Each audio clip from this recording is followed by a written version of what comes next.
Has it gone too far? Have we passed the point of no return? Has the heart of this nation turned to stone? I don't think so. I refuse to believe it. I know this country. I know our people. And I know we can unite and heal this nation.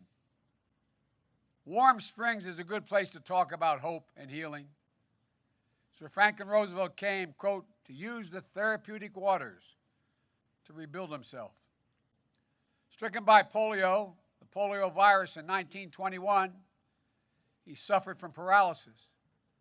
Like many other Americans of those pre-vaccine decades, FDR longed to live an independent life, a life that wasn't defined by his illness. To him, and to so many others facing physical challenges, Warm Springs offered therapy for the body, and I might add, and the soul. But it offered something else as well. FDR came looking for a cure, but it was the lessons he learned here that he used to lift a nation. Humility, empathy, courage, optimism. This place represented a way forward, a way of restoration, of resilience, of healing.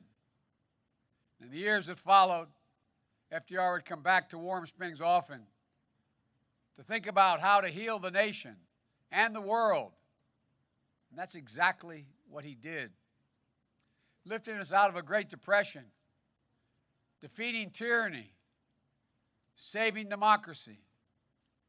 And then it was here, on April 12th, 1945, that President Roosevelt died, a casualty of war as surely as any who fell in combat. And the free world mourned. American leaders wept. Maybe even more important was the reaction of the American people. Naval Chief Petty Officer Graham Jackson, a black man, cried as he played his accordion in tribute to FDR not far from here. And the story's told that when Franklin Delano Roosevelt's funeral procession went by, a man collapsed in grief. And the neighbor asked him, "Did you know the president?" The response was, "No," the man said, "but he knew me. He knew me." Few words better describe the kind of president our nation needs right now. A president who is not in it for himself, but for others. A president who doesn't divide us, but unites us. A president who appeals not to the worst in us, but to the best. A president who cares less about his TV ratings and more about the American people. A president who looks not to settle scores, but to find solutions. A president guided not by wistful thinking, but by science, reason, and fact. That's the kind of president I hope to be. I'm running as a proud Democrat, but I will govern as an American president. I'll work with Democrats and Republicans. I'll work as hard for those who don't support me as for those who do. That's the job of a president, a duty of care for everyone. This place, Warm Springs, is a reminder that though broken, each of us can be healed. That as a people and a country, we can overcome this devastating virus. That we can heal a suffering world. And yes, we can restore our soul and save our country. In his last hours, President Roosevelt was at work on a speech to be delivered the next day.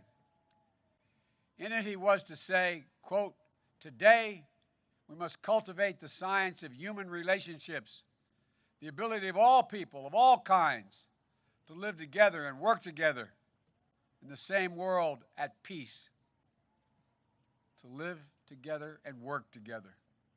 That's how I see America. That's how I see the presidency. And that's how I see the future. I tell you this from my heart.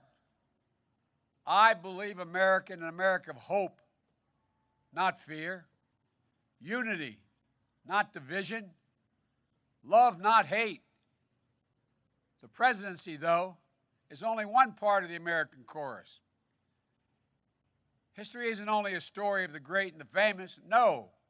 Our history is a story of we, the people, of all of us, together.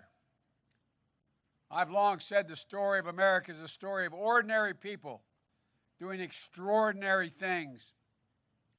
Change in our country comes when the voices of the powerless reach the ears of the powerful, when those whose names we'll never know, but who risk their lives to, in the words of Dr. King, bend the arc of the moral universe toward justice. Bending that arc is the work of our time.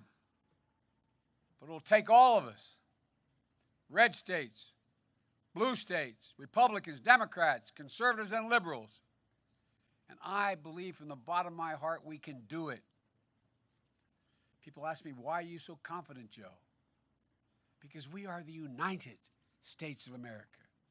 There's nothing the American people can't do and been unable to do when we put our minds to it. The news of Franklin Delano Roosevelt's death went out on the wires. An editor in Chicago turned to his colleagues and said, clear the decks for action. So I say to you today, if you give me the honor of serving as your president, clear the decks for action. For we will act. We will act on the first day of my presidency to get COVID under control.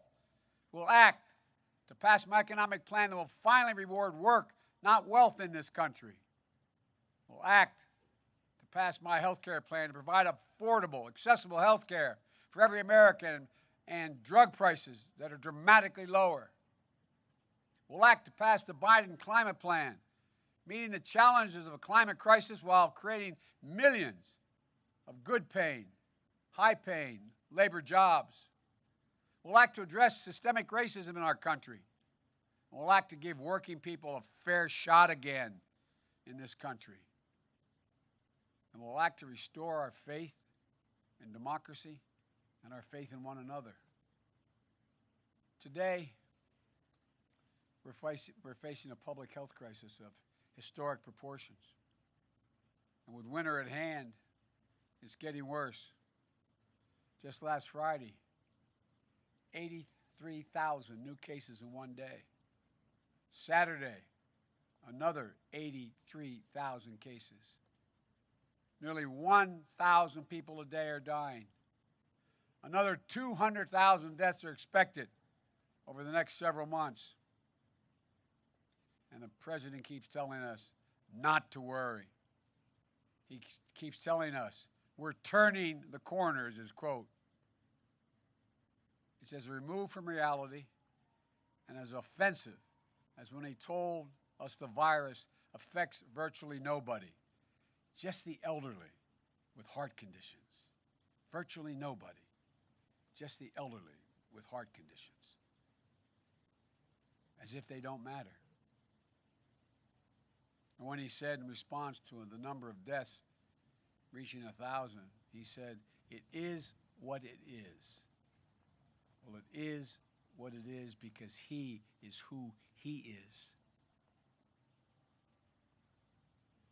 In the spring, the president declared in his voice as commander-in-chief, says commander-in-chief, he was going to wage war on the virus. Instead, he shrugged, he swaggered, and he surrendered. And then his chief of staff, just last week, made a stunning admission, an admission that I believe but never thought he'd say, saying, quote, we're not going to control the pandemic, end of quote. We're not going to control the pandemic. It's a capitulation. It's a waving of a white flag. It's a window into the shocking truth about this White House, that they've never really tried. Think about all the frontline health professionals who've risked and some given their lives for the last 9 months in this pandemic. Think about all the first responders. Think about all the grocery store clerks, the drivers, the delivery drivers, the trucks, teachers, parents, with their kids home from school. Think about all those who've lost their jobs. Think about all those who have been infected by the virus. Think about all those who have died. They were giving their all while their president was giving up. Well, I'm here to tell you, we can and we will control this virus. As president, I will never wave the white flag of surrender. Just imagine where we'd be today if the president had embraced wearing masks instead of mocking it. Imagine where we'd be today with a president who practiced social distancing instead of holding super spreader events. Imagine where we'd be with a comprehensive system of testing and tracing. I first put forward a detailed plan on how to deal with this virus back in March. This administration ignored it. Then I released several more detailed plans in the months that followed, the most recent just last week. This administration has yet to offer a single plan. Yes, one of the reasons why one of the most prestigious medical journals in the world, the New England Journal of Medicine, called the president, quote, dangerously incompetent. Went on to say the president had turned a crisis into a tragedy.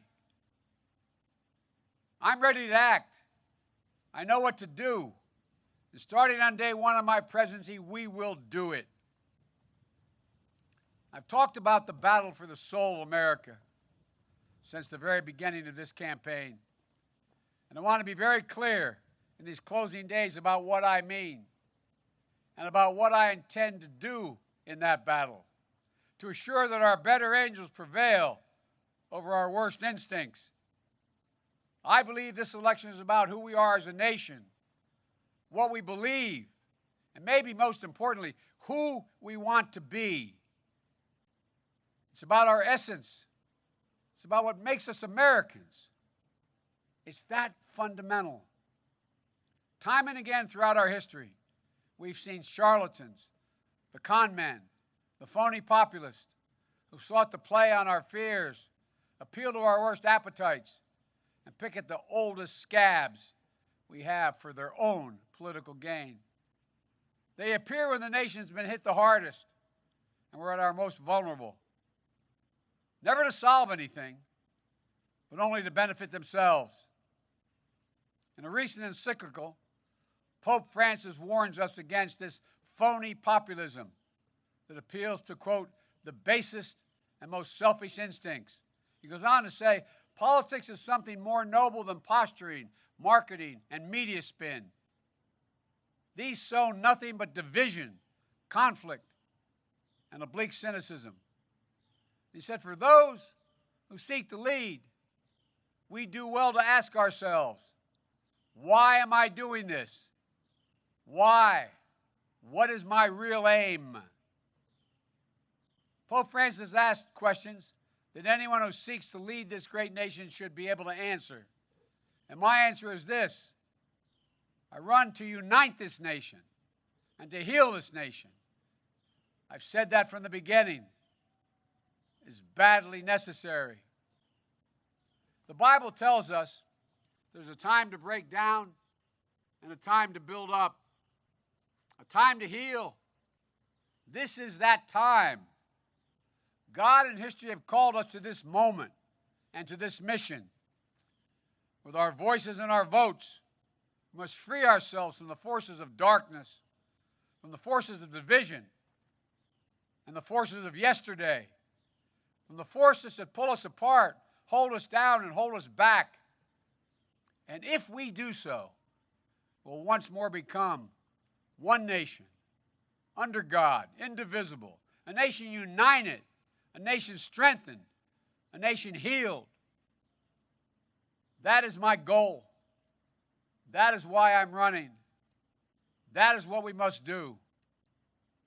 Thank you all for being here. And may God bless America, and may God protect our troops.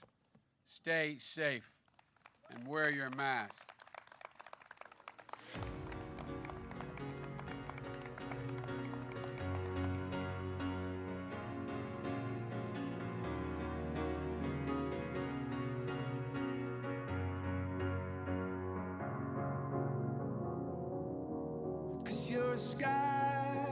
You're a sky full of stars. I'm gonna give you my heart.